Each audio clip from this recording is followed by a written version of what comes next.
All right, welcome to Foxhole Film on June 2nd, 2012. My name is Todd Hamilton. I'm here with Francisco Monzaflores. Hello, everybody. And we are, let me make sure okay. I don't have the camera locked. Let's start with some news. Cisco, do you want to start? Yeah, I can start. So I just got done yesterday, 2 days ago, watching Charlize Theron. So I got some Charlize Theron news, which, by the way, I did watch Snow White and the Huntsman. Snow White and the Huntsman, and I wasn't very impressed. So that was I want to talk to you a little bit more about what bothered you. Not necessarily on air. We can talk about it after. Sure. All right, so because she's got a number of movies coming out. She's got another movie coming out this week with Prometheus, which I'm a lot more interested in, and it should be hopefully pretty good. But then there is news that she's also going to start shooting Mad Max, which is going to be a remake.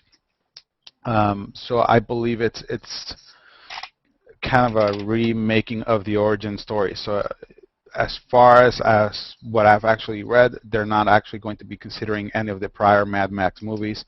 And I believe Mad Max himself is played by Jeremy Renner as opposed to, obviously, Mel Gibson. So apparently they're going to be starting shooting here within the next few weeks. It was scheduled to be shot in Australia, but because of weather conditions and I guess there was some flooding in the desert that they were trying to shoot it wasn't going to pan out. So they're going to be shooting now in Namibia, Africa. So that should be interesting. Wow. But I actually hadn't heard much about this. I'd heard rumors that there was going to be a Mad Max film to be done. I didn't know whether it was going to be tacked to the prior Mad Max films or if it was going to be a reboot. It is looking like it's going to be a reboot from what I'm reading now. It's actually been long enough since the original that I think a reboot might be the best solution for that series, because I think if they try to reference a lot of stuff from the original that people that haven't seen it wouldn't understand, they might alienate a lot of the people they could pick up as fans. I agree, and I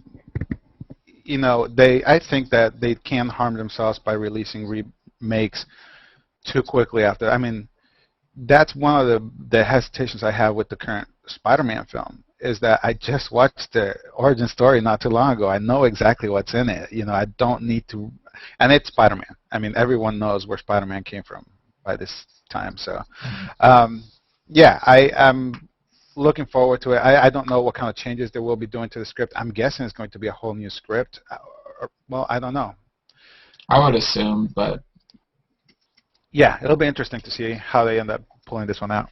It does make sense to leave Australia if there's some flooding in the desert, because it's definitely not large enough with enough desert to just move it 50 miles down the road or something. That place is like 90% desert in the middle. It is. I just don't know if the particular kind of look of the desert that they wanted was maybe specific to that and similar to Namibia. Yeah, probably. Don't know. All right, I found this a few months ago, actually, but we weren't doing the show back then. So Stanley Kubrick would keep a list of titles and sometimes a few notes after it for possible future movies that he was going to do. And his personal assistant, a guy named Tony Freewin, actually revealed the list recently, this year. The entire list?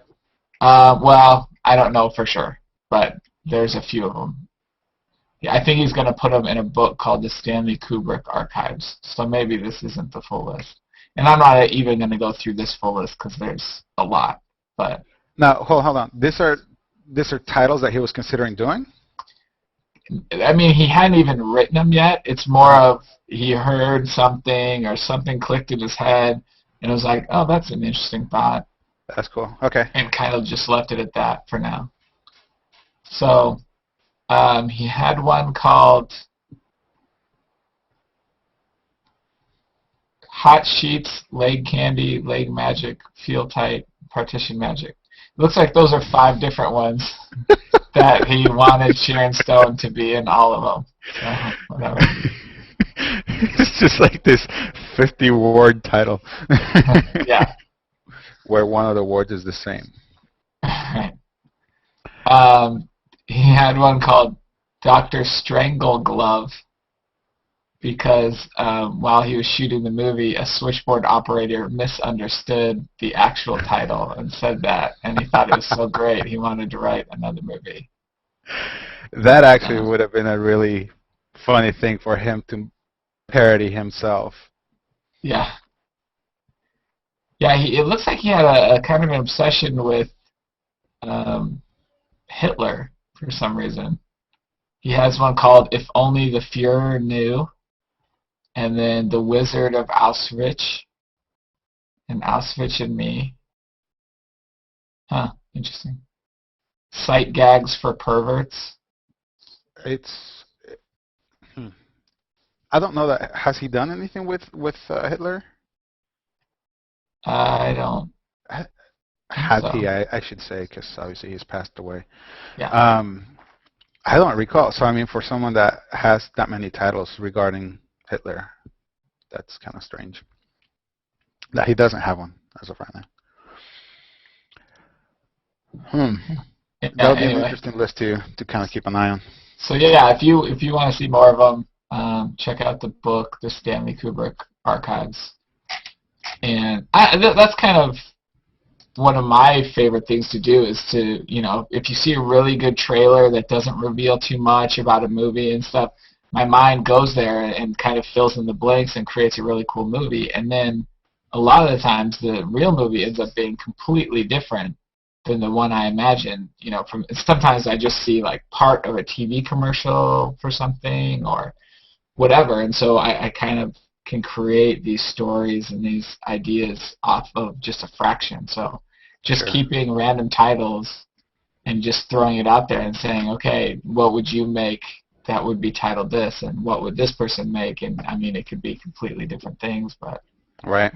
Kind of a fun. Well, something else that's kind of interesting about that, and we've talked about this coming back from Comic-Con, is that sometimes what is really interesting to see on this great artist that you end up meeting up with or seeing in booths or in conferences is not so much their finished work, but their sketchbook. And this is kind of like a sketchbook for Kubrick. It's kind of his little place of ideas, and it is interesting to kind of get into that space that's normally not seen by the public.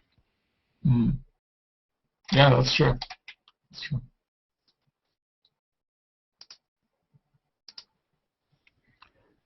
I'm getting a lot of breaks on here. I don't know if it's freezing up or not on your end, but just to let you know.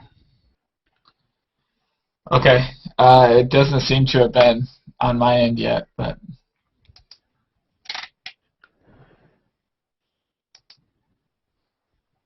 you're totally silent right now, so. Am I moving at least?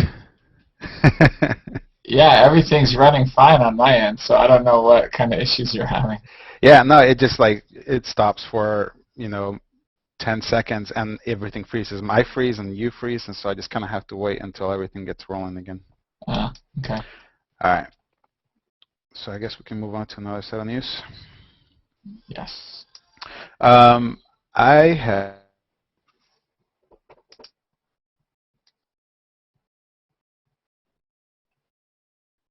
say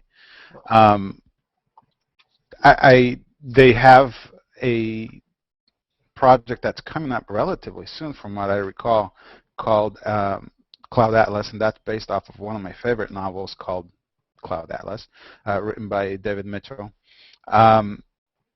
And so I was kind of curious as to where they were going with their ideas after this, because that's kind of getting to a wrap-up point.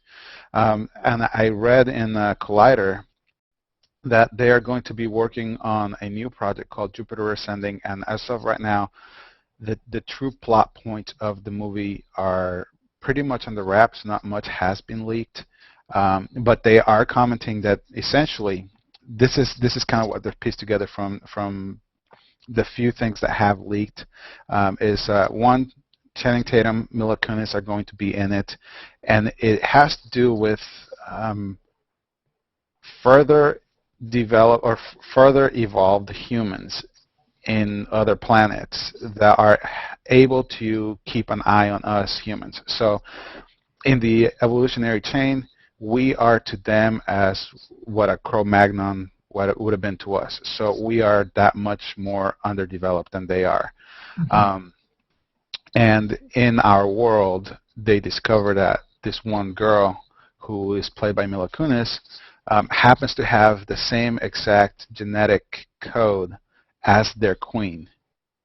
And so that becomes a problem because obviously if there is two of them, that would be an issue. So the queen ends up deciding, from what it sounds like, to send in an assassin to kill her, which is played by Channing Tatum. And so it looks like it's going to be an interstellar assassination plot. Hmm. That sounds like a pretty interesting plot. I'm not too excited about Channing Tatum being in it, but yeah, I don't know. He's done some good stuff. I remember seeing, what was that one Michael Downey Jr. film? Robert Downey Jr. Did they say Michael? Yeah. Yeah. Robert Downey It's Jr. something to do with like how to know your saints. Yeah, a Something. guide to understanding your saints, maybe. I don't know. Um, We could look it up, I guess. he was good in that. He was good in that, and that was the only thing I've seen him in that he was good in. The rest of his Well, stuff is surprisingly horrible. yeah, I mean I haven't seen much of the other stuff that he's done, but he's done a lot of dance stuff that I guess he has a background in dancing, so that it makes sense for him to do that. But I haven't seen that. Yeah, he was a male stripper for a while. Actually, he's doing another one on that, isn't he? Magic Mike, he's in that one too. Yeah. Yeah. So, yeah, I don't know. I think I have enough confidence in the Wachowski brothers to put together something. This looks like this is going to be more of the Matrix type material film. Like they're putting together a pretty intricate world, and there is a possibility that this could be more than just the one film. So it looks like they're kind of going back to form to what they normally do best. So. Now they are the Matrix siblings now, so not the Matrix brothers. Just, Yes. Yes. Okay. If you remember back to the movie Hook with Robin Williams and that whole, I think that was Steven Spielberg, right? Maybe. One of the more popular characters from that film was Rufio. Rufio. And not to spoil anything, but if they made a sequel, Rufio wouldn't be in it. But I guess a group of film guys in New York, independent guys, wrote a screenplay that didn't get picked up for kind of a prequel to Rufio's story, kind of showing where he came from and how he became Rufio and stuff like that. And it didn't get picked up, so they turned it into a stage play. I think it might have been a musical. I can't remember.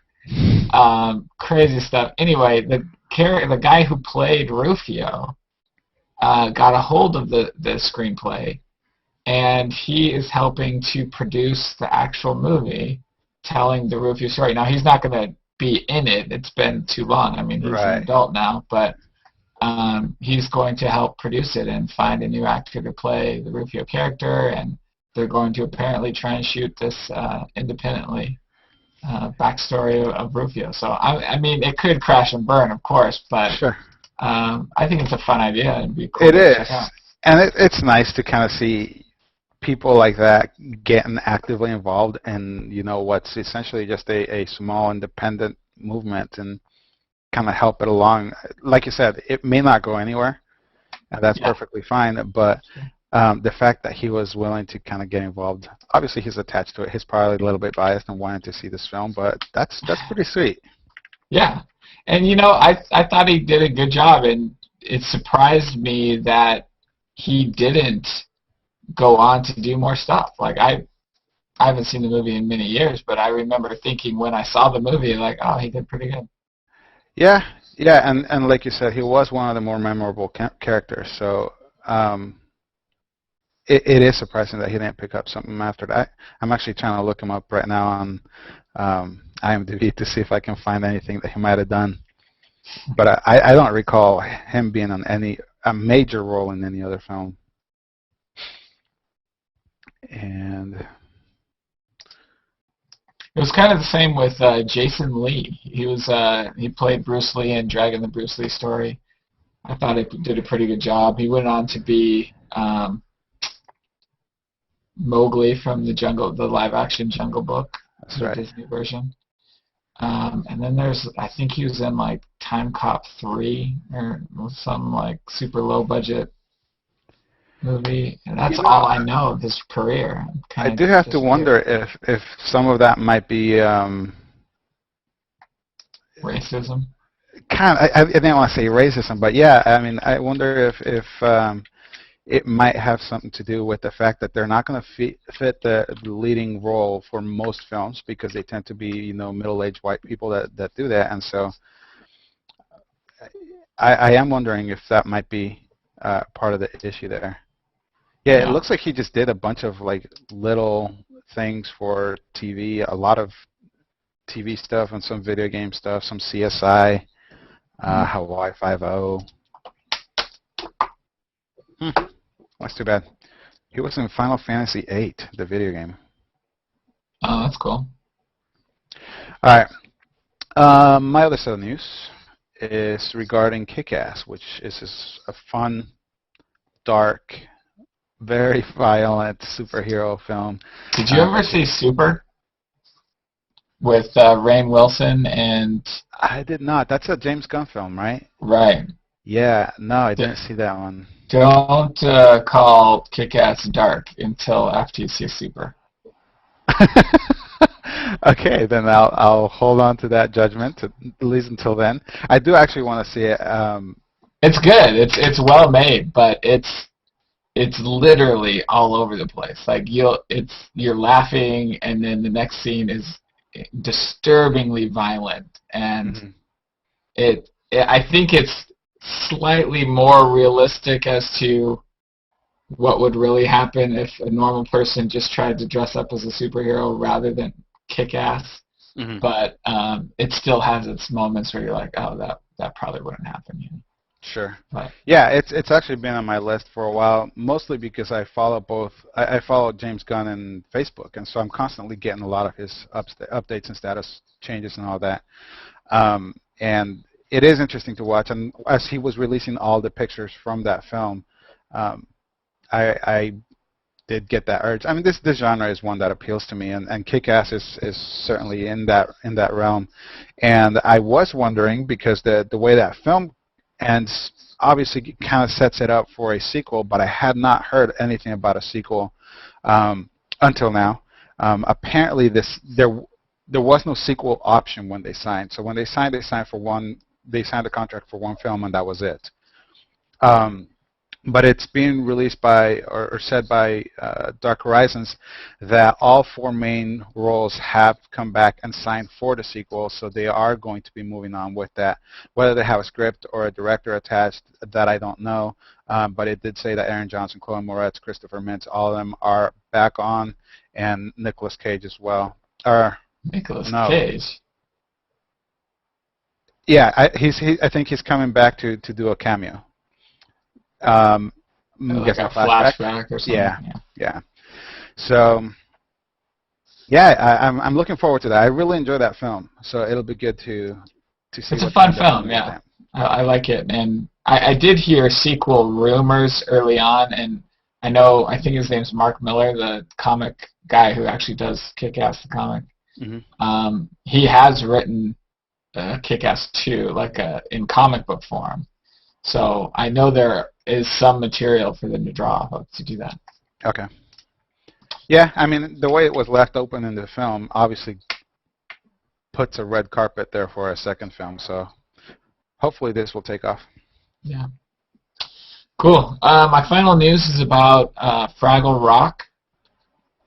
They've been trying to make a movie out of Fraggle Rock for over 5 years. Really? And, yeah. With all things Jim Henson, it's just really a struggle to get it done for some reason. They had a script in 2006, and then 2008 they had it redone. And now most recently they've hired Jim Bierkit and Alex Manugan. They're the guys that wrote Rango, which I didn't actually see, I but didn't see either. I heard it was decent. So they're going to be writing the script. They do already have a director attached, and the Scissor Sisters have signed on to do the score. So it looks like it's actually coming together this time. And there are rumors that they might have to go CG or something with it, but I guess with the success of the Muppet movie last year, it looks like they're going to go the Muppet route, which is very good. That's good. There is even to this day, and yes, CG has gone a long way, and I think models have gone a long way and all of that. There's still a reality that a Muppet can encompass that a CG can't. I mean, when you look at Episode 3 Yoda, that is a perfect example of how unrealistic a character can become by moving at CG as opposed to the puppeteering. Yeah. And if you look at movies like Hitchhiker's Guide to the Galaxy, which wasn't a great movie, but they incorporated a lot of puppets in it, and it made a difference. Like it really helped the film to have these giant puppet type characters. And Fifth Element, the TMNT or the original Teenage Mutant Ninja Turtle movies, is that like having those animatronic puppets physical in space, I think made a huge difference. And going completely CG for that stuff just doesn't work. And actually, that's one of the things that in Game of Thrones, and I'm switching kind of directions here, but Daenerys' interaction with the dragons, which hasn't been much this season, but that's one of the things that has bugged me is the fact that they are using the CG creatures, and when you see her looking at the dragon, you can tell she's not looking at the dragon. She's focused wrong, and that's always bothered me. The fact that you're dealing with this tennis ball hanging on a string or something. There is no way to really fully visualize what you would supposedly be looking at just by seeing this floating ball. Right. So, yeah, it certainly brings a realism to have that. Fraggle Rock, though, I came here 8th grade, start of 7th grade, so I obviously missed the whole Fraggle Rock train. I'm not a huge fan, and I don't even know how big it was here in the United States. Like, I know the Muppets are pretty much internationally known. I'd never heard of Fraggle Rock until a few years ago, actually. Yeah, I think it's more of a U.S. thing. I don't think it got international very, very big. But it was, I mean, for people my age and, a few years younger than me, it's pretty big. I think everyone at least watched some of it. Yeah, I know nothing about them, so I don't know how excited I would be about this news, but, maybe my kids would want to watch it, and I'd definitely take them. Yeah. All right, so that brings us to the news. We have a fresh review. Not the news. It brings us to the movie reviews. Yes, thank you for that. Yeah. And Michael Downey Jr. is going to join us for this part of the show. He promised he would. We'll just have him call in. We have another, as it turns out, interesting film. As if you tuned in last week, you know that our film schedule for this week was going to be Melancholia, which was released in 2011. It was directed by Lars von Trier, and it starred Kirsten Dunst, Kiefer Sutherland, and Charlotte Gainsbourg. Very much, and a handful of other famous people. Right. The guy, I don't know his name. I'd have to look him up. But the guy from True Blood who plays Eric, Alexander Skarsgård, right, is in there. And then there's a bunch of little cameos too. John Hurt is in there. Stellan Skarsgård is in there, playing some smaller roles. Charlotte Rampling. So there's definitely a lot of recognizable faces in this cast. Yeah. But it is a very independent-minded film, and it is very much in the line of the previous movie that we talked about last week's fresh review, the Bothersome Man. It is it demands patience to watch because it is also a slow film. How would you describe this? I mean, if we were supposed to do a synopsis for this. I would say if you were to go through the history of film and look for the films that were most accurately described by the title, this one might take the cake. That's true. It's hard to discuss the plot without giving some spoilers. Well, okay. Well, I don't. I mean, I don't want to give too many spoilers, but from the beginning, you're shown a lot of slow motion images that seem disconnected, that you don't really understand until the end of the film. Basically, it's about a girl that struggles with depression, and we join her on her wedding day. And looming in the future is this astronomical event that some people fear, some people are looking forward to. It's kind of unsure as to what exactly is going to happen, but and it's divided into two books for some reason. Book one is the actual sister that was married and we're at their reception, and then the second book is the other sister, her I'm guessing older sister, who's married to Kiefer Sutherland. Claire. Yes. Yeah, and it's interesting because okay, that might be spoiled. So let's just say it takes a very interesting approach in looking at.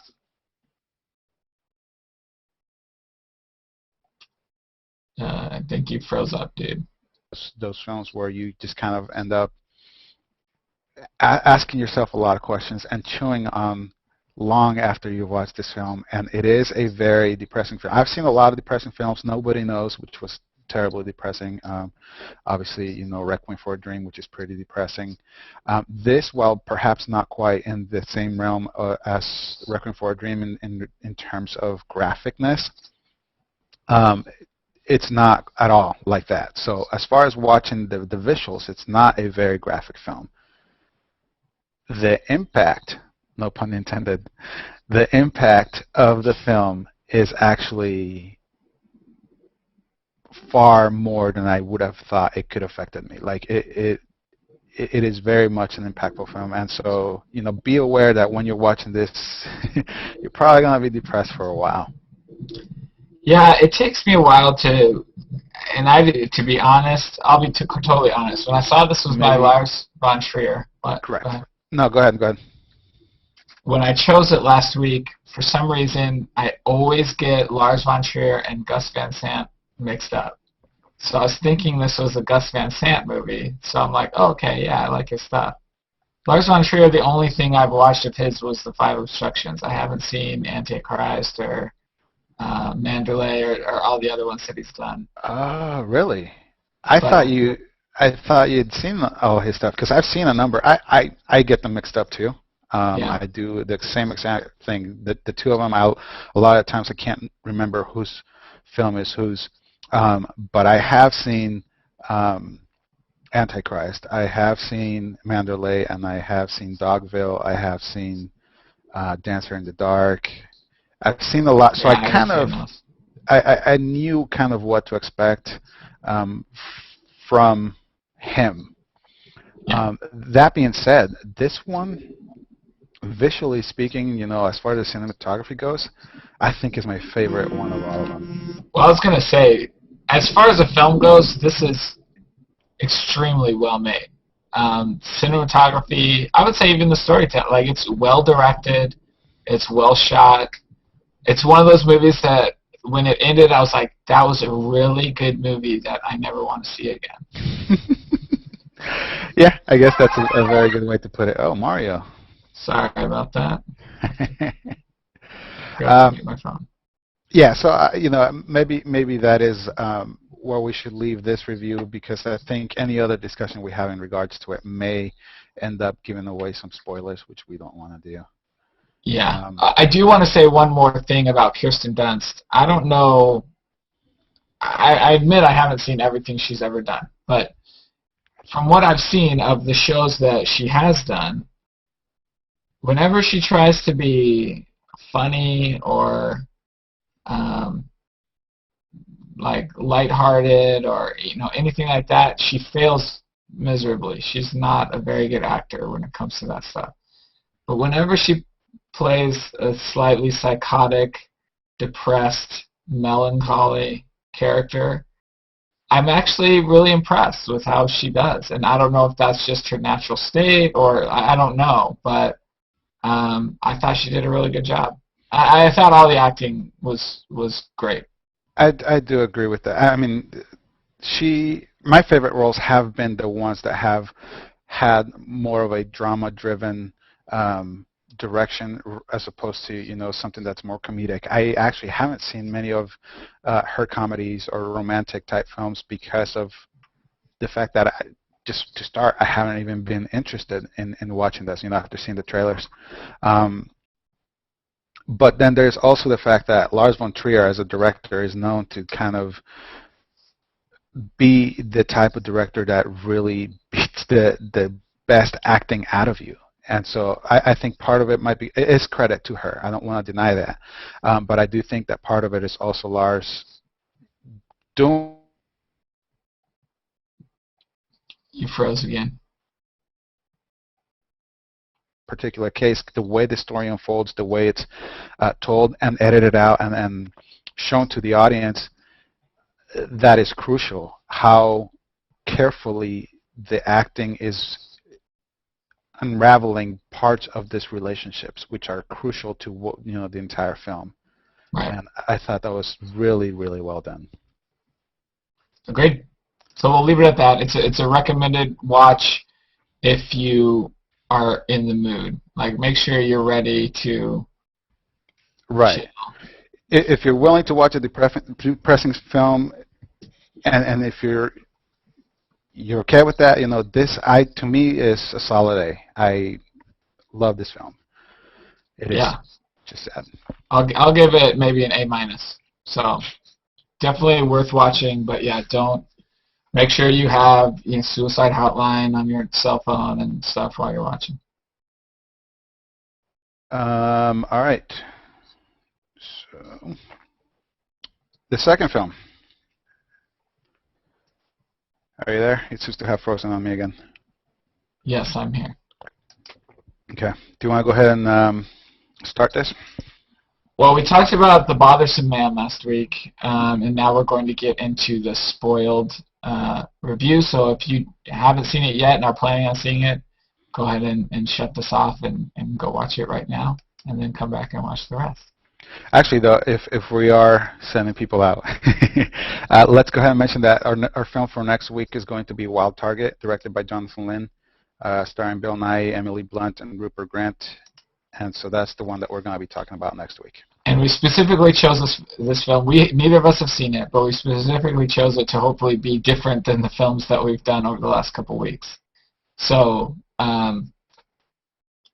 if you're afraid to watch it because you think it's going to be another depressing film or something like that, don't worry about that. We're hoping it looks like it's kind of an action comedy type film. So right.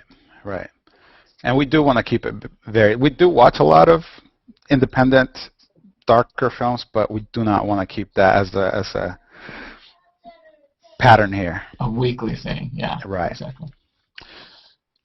All right. So that being said, The Bothersome Man.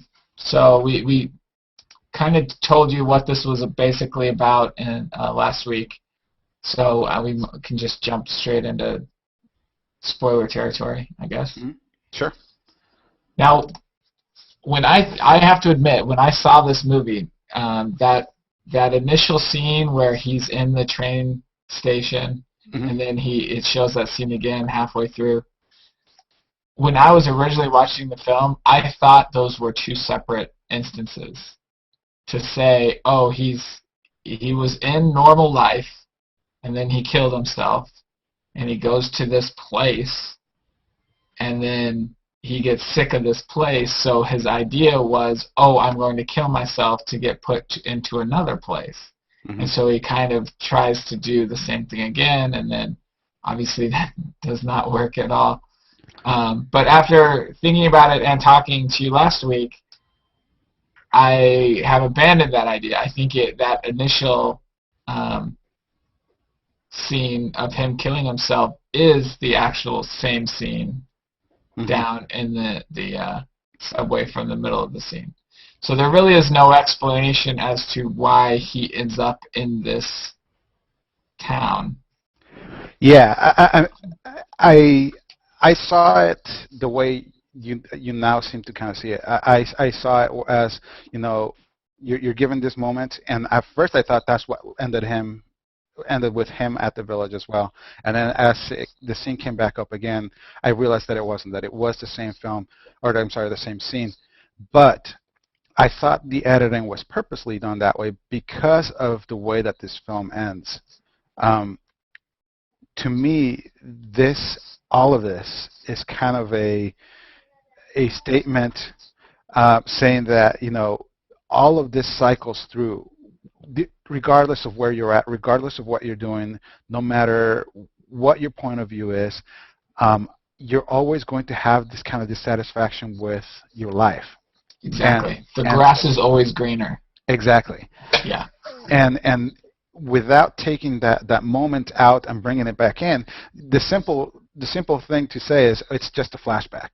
And now he's caught us up, and it is a pivotal turning point on the film. So technically speaking, it fulfills that role beautifully.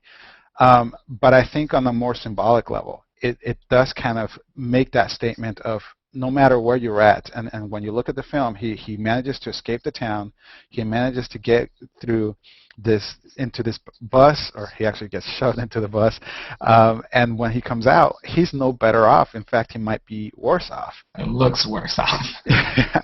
So that concept that this is just constantly happening and that there's no way to stop it, there's an obvious detachment from real life. The fact that there is no death in this film. It just kind of keeps going and going and going, and there's moments where there should be death, and it's very obviously denied. So there's very much a conscious statement there being said in regards to that. I found that incredibly interesting, though. I'm curious, the scene that shows him and the other awkward guy, there's one guy that's also not completely falling into the whole system. Sure. He lives in the basement, and he's eccentric, and he has his own little secret collection of paintings and stuff that is totally against what the norm of the entire society that they reside in is. And behind the painting, he has found a small hole where he can hear music, and there's a smell that kind of emanates from it. And so they kind of become a little bit... A good smell. Right. They become a little bit obsessed with it. Did you draw any conclusions from that? I just saw some, like, specifically for what was on the other side. No, well, what the hole itself might have been, because it had some sexual connection to me, visually speaking, that I don't know if it was meant to be. Like, I don't know if they were trying to imply a birth of sorts. Yeah. I hadn't drawn on that, but I could see definitely with, after they started drilling in and they were crawling in and out of it, I could see that.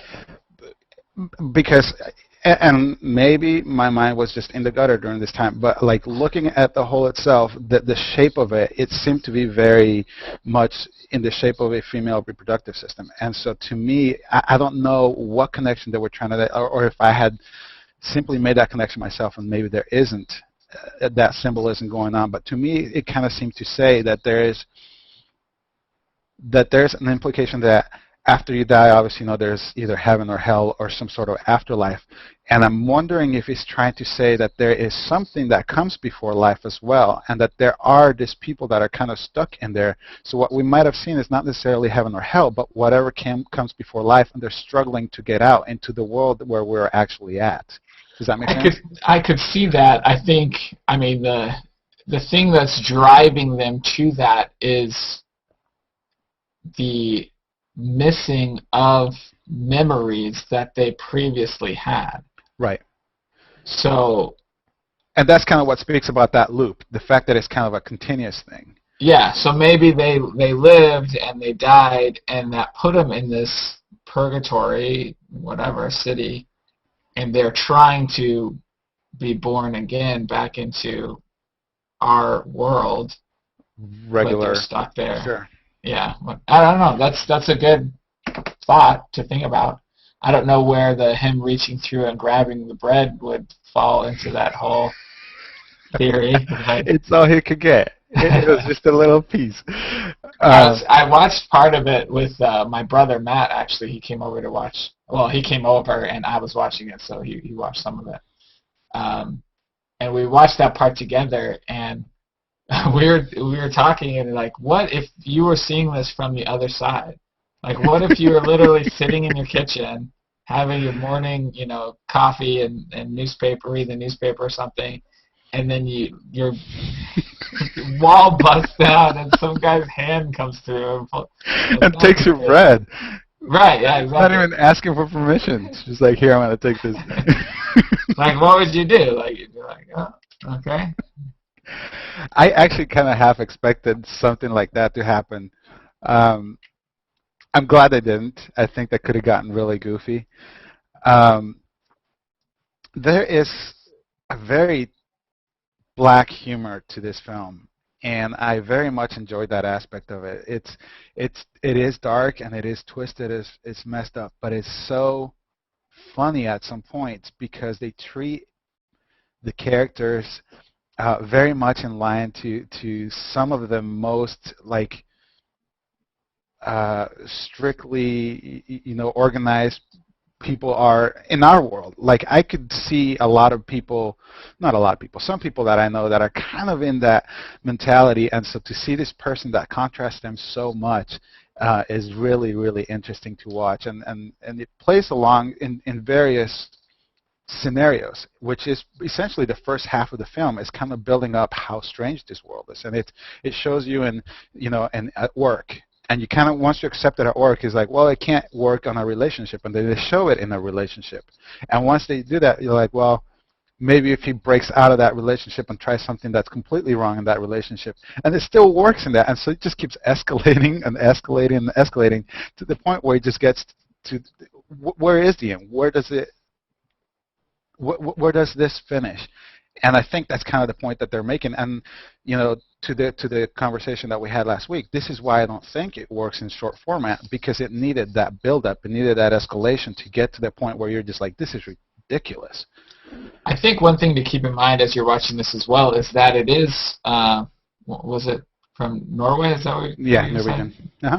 And in that society, German society and stuff, there is that very proper, this is the way we're going to do things, even if it doesn't make sense, like, don't rock the boat, just do what needs to be done mentality. And so, they say in that at near the end when he's, when he gets arrested and taken to City Hall or whatever was going on there, that lady comes out and she says, most people like it here. Right. And you can kind of see that with some of his coworkers and stuff like that. Like, they're not all terrified and looking for something better. Like, they might have come from the same world he did, mm-hmm. but now they're here and they're okay with, not having children around and all of the adjustments between real life and this life. They're okay with it. Right. And, I think that was true. I think that's so to look at this city as, oh, he went to hell and he's trying to get out of hell. Not really. Like, right. He went to a different form of heaven or something for some people. Mhm. and he just wasn't happy there. So he's trying to break out, and he just keeps digging himself deeper and deeper.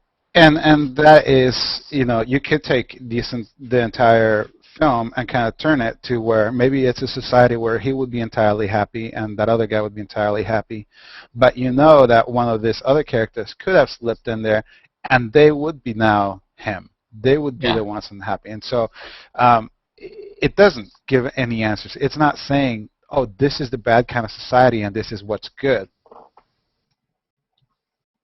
You froze again. People that are satisfied with it, so many people that are dissatisfied with it, and that's just the way things work. It's almost like he died when he ended up going on the bus, and then there's just like this huge sorting machine for all these different versions of heaven, and he gets tossed into one, and he doesn't like it, and so he kind of disrupts it, and so now at the end of the film they toss him in another version of heaven for Right. someone somewhere, and then he has to, try to adjust to that, and eventually he might end up in one that he likes, or maybe not. Like, you don't know. It's an But interesting thought. he seemed to like the bread, so he needs to get there somehow. Get to that one, yeah, exactly. And we've had this discussion on a religious tone. Is, everyone's like, oh, heaven or hell, heaven or hell, and it's like, well, what is heaven specifically? What? And we even wrote a short script about it. Like, one person's heaven is not another person's heaven. So to say there's this one place that everyone's going to say, oh, I'm so ecstatic, this is everything I dreamed of, all this stuff, is kind of unrealistic. I think when it comes down to defining what heaven is, you're going to have a million different descriptions of what that means specifically to Sure. different people. So Sure. whether that's a million different heavens or just different perspectives on the same place, or who knows, but it's an interesting thought. Yeah, and it can be a little bit depressing. I think this film will really be the sort of film that draws out your own natural disposition. I think this is one of those films that can definitely either you watch it and then you feel more depressed afterwards, or you watch it and you feel happier afterwards. It's not a happy film really, but it really does kind of come down to how you think about the world around you, and that's, I think, how it will affect you ultimately. Agreed. All right, so that was our review, and next week we'll have a spoiled review of Melancholia, which that's another one that's going to bring up some really interesting conversation. Yeah. And then we will be watching Wild Target and doing a fresh review on that one. We'll be throwing an invite out to a couple of people to see if we can get a third host on for next week. So yeah, not sure who yet, but. All right. Well, thank you for watching, and we will see you next week.